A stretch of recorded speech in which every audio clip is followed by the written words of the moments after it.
ಪ್ರಾದೇಶಿಕ ಪಕ್ಷಗಳು ಅಕ್ವೈರ್ ಮಾಡ್ಕೊಂಡು ರಾಷ್ಟ್ರೀಯ ಪಕ್ಷಗಳು ಉಳಿಗಾಲನೇ ಇರೋದಿಲ್ಲ ಅನ್ಸುತ್ತೆ ಅಲ್ಲ. ಸ್ಟ್ರಾಂಗ್ ರಿಲಿಜನಲ್ ಪಾರ್ಟಿಗಳು ಬಂದುಬಿಟ್ರೆ ರಾಷ್ಟ್ರೀಯ ಪಕ್ಷಗಳಿಗೆ ಭಾರತದಲ್ಲಿ ಜಾಗ ಸಿಕ್ಕಲ್ಲ, ಅಷ್ಟು ಸುಲಭ ಅಲ್ಲ ಅದು. ಬಟ್ ನಮ್ಮ ರಾಜ್ಯದಲ್ಲಿ ಯಾಕೆ ನಮ್ಮ ರಾಜ್ಯದಲ್ಲಿ ಹಲವಾರು ರೀಸನ್ಸ್ ಇದೆ, ಅದಕ್ಕೆ ಅದು ಇವತ್ತು ಬೇಡ. ಓಕೆ, ಅಷ್ಟೇ, ಇವತ್ತು ಬೇಡ. ಯಾಕಂದರೆ ತನ್ನದೇ ಆದಂಥ ಕಾರಣಗಳಿವೆ. ದಕ್ಷಿಣದಲ್ಲಿ ಸ್ಥಳೀಯ ಪಕ್ಷಗಳ ಪ್ರಾಬಲ್ಯತೆ ಎಷ್ಟು ಚೆನ್ನಾಗಿದ್ದರೂ ಕರ್ನಾಟಕದಲ್ಲಿ ಇದ್ದಿದ್ದನ್ನು ನಾವು ಹಾಳು ಮಾಡ್ಕೊಂಡಿದ್ದೀವಿ. ಬಟ್ ಅದಕ್ಕೆ ಅದರದ್ದೇ ಆದ ಕಾರಣ ಇದೆ. ಓಕೆ. ಸೊ ಒಂದು ನಮ್ಮ ಉಪಚುನಾವಣೆಗಳದ್ದು ಕೂಡ ಒಂದು ರೌಂಡ್ ನೋಡೋಣ. ಲೆಕ್ಕಕ್ಕೆ ಇಟ್ಕೊಳ್ಳೋದೇ ಬೇಡ ಅಂತಿದ್ದಾರೆ. ಅದೇನಾಗುತ್ತೋ ಅದು ಮುಗಿದೋಗುತ್ತೆ. ಅದೇನು ಸರ್ಕಾರ ಬೀಳುತ್ತೆ, ಸರ್ಕಾರ ಬದಲಾವಣೆ ಆಗುತ್ತೆ ಅನ್ನುವಂಥದ್ದು ನಮ್ಮಲ್ಲಿ ರಾಜಕಾರಣಿಗಳು ಸರ್ ದುಡ್ಡಿನ ಆಧಾರದಲ್ಲಿ ಮಾತ್ರ ಪಕ್ಷವನ್ನು ಕಟ್ಟಬಹುದು ಎಂಬ ದೃಢವಾದ ನಂಬಿಕೆಗೆ ಬಂದುಬಿಟ್ಟಿದ್ದಾರೆ. ನಮ್ಮಲ್ಲಿ ರಾಜಕಾರಣಿಗಳು ದುಡ್ಡಿನ ಆಧಾರದ ಮೇಲೆ, ಓಕೆ, ಹೋರಾಟದ ಆಧಾರದ ಮೇಲೆ ನಾವು ಪಕ್ಷವನ್ನು ಕಟ್ತೀವಿ ಅನ್ನುವಂತಹ ಆ ಗಟ್ಟಿತನ ಇಲ್ಲದ, ಬೆನ್ನುಮೂಳೆ ಇಲ್ಲದ ರಾಜಕಾರಣಿಗಳು ಕರ್ನಾಟಕದಲ್ಲಿರೋದು. ಎದುರಿಸೋಕ್ಕಾಗ್ತಾ ಇಲ್ಲ ಹೋರಾಟದ ರೂಪದ ಮಾರ್ಗದಲ್ಲಿ, ದುಡ್ಡಿನ ಮಾರ್ಗದಲ್ಲಿ ಕಟ್ಟಬೇಕು, ದುಡ್ಡಿಲ್ದಿದ್ರೆ ಆಗಲ್ಲ ಕಟ್ಟಕ್ಕೆ ಅನ್ನೋ ನಿರ್ಧಾರಕ್ಕೆ ಬಂದುಬಿಟ್ಟಿದ್ದಾರೆ ಕರ್ನಾಟಕದ ರಾಜಕಾರಣಿಗಳು.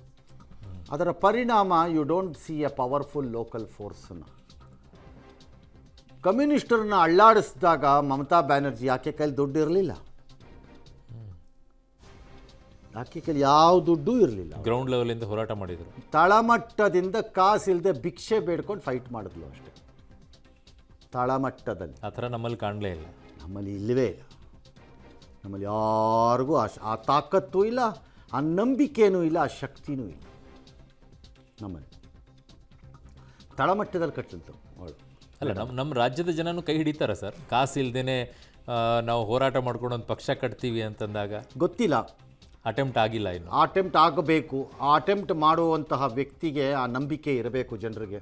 ನಾನು ತಗೊಳ್ತೀನಿ ವಿಶ್ವಾಸ. ಅಲ್ಲ, ನಾವು ಇವನನ್ನು ನಂಬಬಹುದು ಅಂತ ವಿಶ್ವಾಸಕ್ಕೆ ಯಾಕಿದು ಜಾತಿ ತಂದು ಬಿಡ್ತಾರೆ ಇಮಿಡಿಯೇಟ್ಲಿ ಕರ್ನಾಟಕದಲ್ಲಿ. ಜಾತಿ ಇಲ್ದಿದ್ರಾಗಲ್ಲಪ್ಪ, ಗೌಡ್ರು ಇಲ್ದಿದ್ರಾಗಲ್ಲಪ್ಪ, ಲಿಂಗಾಯತರು ಇಲ್ದಿದ್ರಾಗಲ್ಲಪ್ಪ, ಅದಿಲ್ದಿದ್ರಾಗಲ್ಲ. ಇರ್ಬೋದು, ನಾನು ಇಲ್ಲ ಅಂತ ಹೇಳಲ್ಲ ಅದನ್ನು.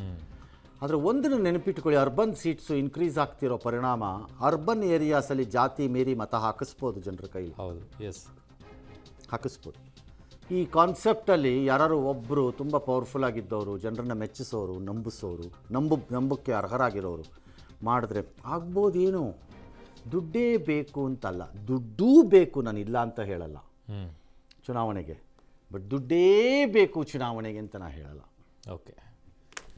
ಸೊ ಈ ಥರ ತಮಿಳ್ನಾಡಿನ ರೀತಿಯಲ್ಲಿ ನಮ್ಮ ಕರ್ನಾಟಕದಲ್ಲಿ ಒಂದು ಆಗಬೇಕು ಸರ್ ಬದಲಾವಣೆ. ಯಾವಾಗ ಒಂದು ಚಿತ್ರಣ ನಮ್ಮ ಕರ್ನಾಟಕಕ್ಕೂ ಸಿಗುತ್ತೇನೋ. ಬರೀ 2 ರಾಷ್ಟ್ರೀಯ ಪಕ್ಷ. ವಿಜಯ್ ಯಾರು ಇಲ್ಲಿ ಯಾರಾಗ್ತಾರೋ ಗೊತ್ತಿಲ್ವಲ್ಲ ಸರ್, ಆಗಬೇಕು ಅಂತ ಬಯಸ್ತಾ ಇದ್ದೀವಿ. ಓಕೆ. ಸೊ ವಿಜಯ್ ಬೆಂಬಲಕ್ಕೆ ನಿಲ್ಲಕ್ಕೆ ಈಗ ಎಡಪಕ್ಷಗಳು ಮುಂದಾಗ್ತಿವೆ ಅಂತೆ. 5 ಕ್ಷೇತ್ರಗಳಲ್ಲಿ ಮುನ್ನಡೆಯನ್ನು ಸಾಧಿಸಿರುವ ಕಾಂಗ್ರೆಸ್ನಿಂದ ಬೆಂಬಲ ಪ್ರಸ್ತಾಪ ಆಗಿದೆ.